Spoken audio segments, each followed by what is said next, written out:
दोस्तों अगर आप भी गुजरात और हैदराबाद के बीच आईपीएल का 12वां मुकाबला देखने के बाद खुश हो तो वीडियो को जरूर लाइक कीजिएगा। दोस्तों आप तो जानते हैं कि जब भी हैदराबाद और गुजरात की टीम आमने सामने होती है तो मुकाबला अपने आप रोमांचक बन जाता है और माहौल गर्मा गर्मी का भी दिखता है। और दोस्तों हुआ भी यही। यहाँ पर नरेंद्र मोदी स्टेडियम में टॉस जीतकर हैदराबाद की टीम ने पहले बल्लेबाजी करने का फैसला किया। शुरुआत अच्छी नहीं थी लेकिन इसके बावजूद भी हैदराबाद की टीम ने गुजरात के आगे चुनौतियां पेश की। इस बीच मयंक अग्रवाल और ट्रेविस हेड ने पारी की शुरुआत करते हुए बड़े स्कोर की अपेक्षा रखी, लेकिन यहां पर अजमतुल्ला ओमरजाई ने सबसे पहले झटका हैदराबाद की टीम को मयंक अग्रवाल के रूप में दिया, जो कि 17 गेंद पर 2 चौके और 16 रन बनाकर दर्शन नालकंडे को कैच थमा बैठे। और ये पहला विकेट जब हैदराबाद का गिरा था तब उनका स्कोर मात्र 34 रन पर था। अब दोस्तों यहाँ से एक अच्छी साझेदारी की जरूरत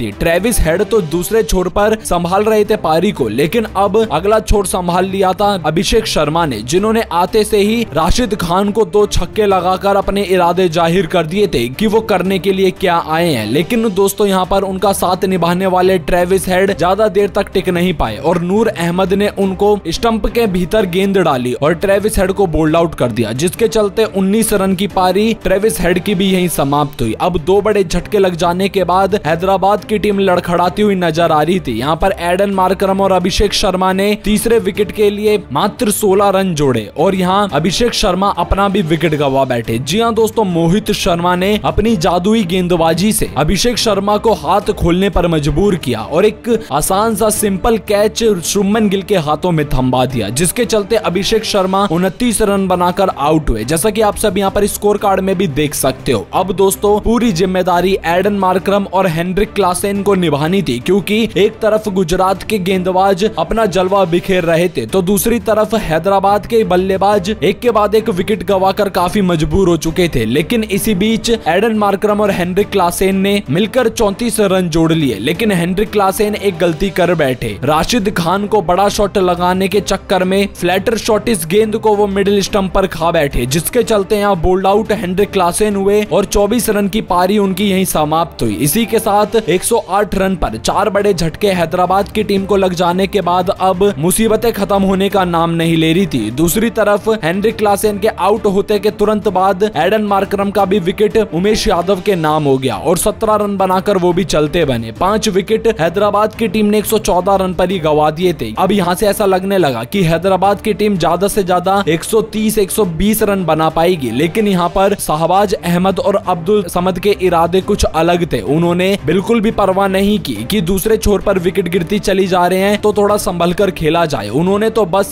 गेंद को बाउंड्री के पार पहुंचाने का काम किया। इस बीच शहबाज अहमद ने जहां 22 रन बनाए तो अब्दुल समद ने तो 3 चौके और 1 छक्के की बदौलत 29 रन जड़कर अपनी टीम को 162 रन तक पहुंचाया। इस बीच हैदराबाद की टीम ने लक्ष्य रखा गुजरात के आगे 163 रन का। वहीं हम आपको बता दें कि गुजरात की गेंदबाजी में सबसे शानदार रहे मोहित शर्मा, जिन्होंने 4 ओवर फेंकते हुए 25 रन देकर 3 विकेट हासिल किए। बाकी ओमरजाई, उमेश यादव, राशिद खान और नूर अहमद को 1-1 विकेट मिला। अब बारी थी गुजरात टाइटंस के बल्लेबाजों की। इस बीच गुजरात के लिए जब पारी की शुरुआत रिद्धिमान साहा और शुभमन गिल करने के लिए उतरे तो दोनों बल्लेबाज सदी हुई शुरुआत करके अपनी टीम को लगातार आगे बढ़ाते चले जा रहे थे। इस बीच शुभमन गिल थोड़ी धीमी गति से बल्लेबाजी करके अपनी टीम पर ज्यादा दबाव बना नहीं रहे थे और कप्तानी पारी उनके बल्ले से निकल रही थी। तो दूसरी तरफ रिद्धिमान साहा ने आक्रामक रूप अपना रखा था, लेकिन दोस्तों जब वो 12 गेंदों पर 25 रन बनाकर खेल रहे थे तभी शहबाज अहमद को पैट कमिंग्स लेकर आए, क्योंकि रिद्धिमान साहा का विकेट चटकाना यहाँ बहुत जरूरी था। और शहबाज अहमद ने आते से ही पैट कमिंग्स के हाथों में रिद्धिमान साहा को कैच आउट करवा दिया। हालांकि पूरा प्लान और सेटअप के द्वारा उन्होंने साहा को फंसाया, जिसके चलते 25 रन की पारी रिद्धिमान साहा की यहीं समाप्त हुई। अब मैदान पर आए साई सुदर्शन। यहाँ पर गुजरात की टीम को जीत बेहद ही जरूरी थी, इसलिए साई सुदर्शन ने ठान लिया था कि वो भी यहाँ शुभमन गिल का साथ निभाते हुए तेज बल्लेबाजी करेंगे। दोनों बल्लेबाजों ने देखते ही देखते सबसे पहले तो अपनी टीम को 50 रन के पार पहुंचाया और फिर क्या था, जिसका हर किसी को डर था वही हुआ। यहाँ पर शुभमन गिल जो कि अच्छी पारी खेल रहे थे और अपनी टीम को लगातार आगे बढ़ाते चले जा रहे थे, वहां आकर मुकाबला तब फंस गया जब Mayank Markande strategic time out के बाद मैदान पर आए और पहली ही गेंद को शुभमन गिल बाउंड्री के पार पहुंचाने की कोशिश करने गए और अब्दुल समद को कैच थमा बैठे। यहाँ पर शुभमन गिल ने 2 चौके और 1 छक्के की बदौलत 28 गेंद पर 36 रन बनाकर अपनी पारी को समाप्त किया। अब दोस्तों दूसरा झटका जब गुजरात की टीम को लगा तब 74 रन पर स्कोर था गुजरात का कुल मिलाकर। अब यहाँ से अगर गुजरात को मुकाबला अपने नाम करना था तो बड़े शॉट तो लगाने ही थे और साथ में विकेट भी गंवानी नहीं थी। इस बीच साई सुदर्शन का साथ निभाते हुए डेविड मिलर ने यहाँ पारी को आगे बढ़ाना शुरू किया। हालांकि हम सभी को पता है कि डेविड मिलर का बल्ला काफी लंबे समय से चल नहीं पा रहा था, लेकिन आज डेविड मिलर ने अपना संयम और धैर्य बनाकर रखा और पहली 10 गेंदों को तो वो बस ऐसे ही खेल रहे थे, क्योंकि इस बीच साई सुदर्शन दूसरे छोर पर पैट कमिंग्स, भुवनेश्वर कुमार और शाहबाज अहमद को आड़े हाथों लेकर उनकी गेंदों पर खूब बाउंड्रियां बटोर रहे थे। इस बीच देखते ही देखते मुकाबला करीब जाता चला गया। यहाँ पर 42 गेंदों पर 65 रन की जरूरत थी गुजरात की टीम को मैच जीतने की। यहाँ से तो यही लग रहा था कि गुजरात टाइटंस की टीम यह मुकाबला आसानी से अपने नाम कर लेगी, क्योंकि अभी गुजरात के पास साई सुदर्शन, डेविड मिलर के बाद अजमतुल्ला ओमरजाई, विजय शंकर, राहुल तेवतिया और राशिद खान जैसे बल्लेबाज भी मौजूद थे। लेकिन दोस्तों इस बार हैदराबाद के कप्तान पैट कमिंग्स कुछ अलग दिमाग चलाकर कैसे भी करके मुकाबले को अंतिम ओवर तक ले जाते हैं और मैच को जीतने की पूरी कोशिश करते हुए भी वो नजर आए। यहाँ पर हुआ ये कि साई सुदर्शन और डेविड मिलर ने मिलकर गुजरात की टीम को संभाल लिया था। दोनों बल्लेबाजों के बीच 15वें ओवर तक 34 रन की साझेदारी हो चुकी थी। यहाँ पर सुदर्शन हार मानने के लिए तैयार नहीं थे, तो दूसरी तरफ डेविड मिलर उनका साथ निभाकर उनका मनोबल भी बढ़ा रहे थे। यहाँ पर मैच अब ऐसे फेस में आ खड़ा हुआ था जहाँ से गुजरात और हैदराबाद दोनों टीमें मैच को आसानी से अपने नाम कर सकती थी। बस इंतजार तो यही बच रहा था कि आखिरकार अंतिम ओवर में जाकर कौन सी टीम मैच जीतेगी, और यहाँ पर पूरा जोर देखने के लिए मिलने लगा। अब दोस्तों अंतिम ओवर में गुजरात और हैदराबाद का मुकाबला जाए और रोमांचक मैच ना हो, ऐसा भला कभी हो सकता है। यहाँ पर हुआ ये कि अंतिम के जब 5 ओवर बच रहे थे तब 30 गेंदों पर गुजरात की टीम को बनाने के लिए मात्र 49 रन चाहिए थे। यहाँ पर भुवनेश्वर कुमार के भी 4 ओवर हो चुके थे, तो बाकी सभी गेंदबाज अपने ओवर अभी तक कंप्लीट किए नहीं थे। अब अंतिम 5 ओवर में मुकाबला इस हद तक बढ़ जाएगा इसका किसी को भी अंदाजा नहीं था। यहाँ बस हैदराबाद की टीम अगर बनी हुई थी तो पैट कमिंग्स की बदौलत, लेकिन दोस्तों यहाँ पर साई सुदर्शन और डेविड मिलर ने पूरी तरह से हैदराबाद के हाथ से यह मुकाबला छीनने का काम किया और इस मुकाबले में हैदराबाद की टीम गुजरात टाइटंस के आगे नतमस्तक होती हुई दिखाई पड़ी, क्योंकि दोस्तों यहाँ पर साई सुदर्शन का बल्ला लगातार चलता चला जा रहा है और इम्पैक्ट प्लेयर के तौर पर उन्होंने गुजरात की टीम को जिताने की जिम्मेदारी ले रखी है और हर एक मुकाबले में गुजरात की टीम को आगे बढ़ाने का काम बस साई सुदर्शन पर सौंपा गया है और उन्होंने इस मुकाबले में भी हैदराबाद की टीम को मैच से बाहर करने का काम किया। और अब आप सभी की क्या राय है साई सुदर्शन, डेविड मिलर की शानदार बल्लेबाजी के बारे में, और आप गुजरात टाइटंस और सनराइजर्स हैदराबाद में से किस टीम के सपोर्टर हो? अपनी राय हमें जरूर बताइएगा।